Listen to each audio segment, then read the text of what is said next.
Welcome back to my channel daily home skills. अस्सलाम वालेकुम viewers, इस सख्त सर्दी के मौसम में तो तरह तरह की रेसिपीज़ बनाने को ही दिल चाहता है। तो आज मैं आपके लिए किड्स मलाई टिक्का की रेसिपी शेयर करने वाली हूँ। वो लोग जो तेज़ मिर्च मसाले नहीं खा सकते वो भी इस रेसिपी से बहुत मज़ा ले सकते हैं। मलाई टिक्का बनाएं और मज़े उड़ाएं। तो चलिए स्टार्ट करते हैं। नन्हे बच्चे इसको बहुत शौक़ से खाते हैं। तो ये मैंने 2 चिकन का मुकम्मल ब्रेस्ट पीस लिया है और इसकी टिक्का बोटी बना लिया। अब इसमें मैं 1.5 टीस्पून सॉल्ट को ऐड करूँगी। ये देखिए, ये 1.5 टीस्पून नमक इसमें चला गया। अब इसमें लेमन जूस को ऐड करूँगी। ये तकरीबन 3 बड़े लेमन का जूस है, 4 भी ले सकते हैं अगर छोटे हों तो इसके साथ ही मैं इसमें 1.5 टीस्पून अदरक लहसुन पेस्ट ऐड कर रही हूँ। ये देखिए, ये चला गया। अब हम इसको अच्छे तरीके से मिक्स करके तो इसको 2 घंटे के लिए हमने मैरिनेट होने के लिए रखना होता है। तो कम ज़्यादा टाइम भी कर सकते हैं, कोई हर्ज नहीं है। तो अब ये 2 घंटे के बाद मैं इसमें कुछ मसाले ऐड करने जा रही हूँ। ये देखिए, मैंने इसमें 2 टीस्पून टिक्का मसाला अपना होममेड इसमें शामिल किया है और 1.5 टीस्पून ये ब्लैक पेपर मैंने इसमें ऐड की है और ये 2 टीस्पून ज़ीरा और सूखा धनिया कूटा हुआ वो इसमें ऐड किया है। और अब मैं इसमें ये मिल्क क्रीम है, इसको हाफ़ पैकेट में इसमें ऐड करने जा रही हूँ। पूरा पैकेट नहीं डालना, हाफ़ पैकेट क्रीम का इसमें ऐड करके तो अब इसको अच्छे तरीके से हम मिक्स करेंगे और इसको ठीक ठाक अच्छे तरीके से मिक्स करने के बाद हम इसको तकरीबन 4-5 घंटों के लिए हमने इसको मैरिनेट होने के लिए रखना होता है।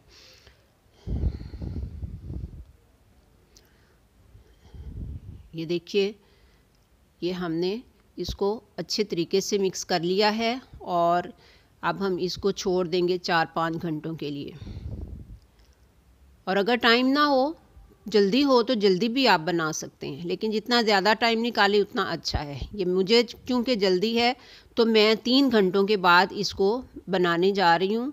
तो ये देखिए, मैंने ये वुडन स्टिक्स के ऊपर इनको लगाना है क्योंकि हम कोयले जो हैं वो यूज़ नहीं कर रहे, इसलिए हम इन वुडन स्टिक्स के ऊपर इसको लगाएंगे। ये देखिए, इस तरीके से आपने इनको इसमें लगा लेना है। चाहे आप 3 पीस लगाएं, चाहे आप 4 पीस लगाएं, तो आप इस तरीके से इनको लगा के तो सारी स्टिक्स को पहले तैयार कर लें। तो मैं भी सेम तरीके से इनको इस तरह से लगा के तो सारी स्टिक्स को पहले तैयार करूँगी, फिर उसके बाद हम इसको बनाएंगे। तो इनको आपने जो है तवे के ऊपर बनाना है। ये देखिए, ये मैंने इतनी स्टिक्स लगाई हैं। अभी फ़िलहाल मैं आपको ये बना के दिखाती हूँ। तो ये मैंने तवा लिया है और इसके ऊपर ऑयल डाल के तो मैंने इसको गरम कर लिया है। तो इसको आपने बिल्कुल लो फ्लेम के ऊपर बनाना है और फ्लेम को तेज़ नहीं रखना आपने। तो अब हम इसको इस तरीके से इसके ऊपर सारी स्टिक्स को रख देते हैं। 4 या 5 स्टिक्स इसके ऊपर आ जाएंगी तो एक टाइम में इतनी बन जाएंगी। तवे का हिसाब होता है, जितना भी साइज़ का तवा हो तो फिर उसके ऊपर आपने उतने बनाना है। 6 भी आ सकती हैं। तो अब हम इसको तकरीबन 10 मिनट के बाद इनकी साइड पलट लेते हैं। आपने इसको चारों तरफ से इसकी साइडों को पलटना होता है और 15-20 मिनट तक ये स्टिक्स जो हैं ये रेडी हो जाती हैं। जब आप इनको अच्छे तरीके से चारों साइडों से पलट लेंगे तो ये अच्छे तरीके से पक जाएंगी अंदर तक और कच्ची भी नहीं रहेंगी। तो ये बहुत ही अच्छी टेस्टी बनती हैं।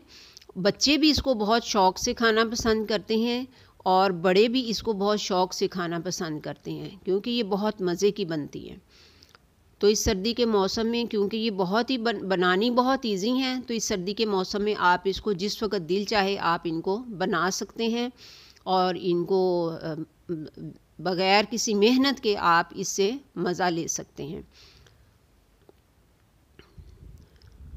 लीजिए, ये हमारी मलाई टिक्का जो है ये तैयार हो चुका है और ये बहुत ही अच्छा टेस्टी बना है। आप इसको पीनट चटनी के साथ, मैंने तो इसके साथ पीनट चटनी बनाई है, आप पीनट चटनी ले लें, सलाद ले लें, मिंट और धनिए की चटनी ले लें, तो ये बहुत ही मज़ा देगी आप। तो व्यूअर्स, मिलते हैं फिर नेक्स्ट वीडियो में इंशाल्लाह। अस्सलाम वालेकुम।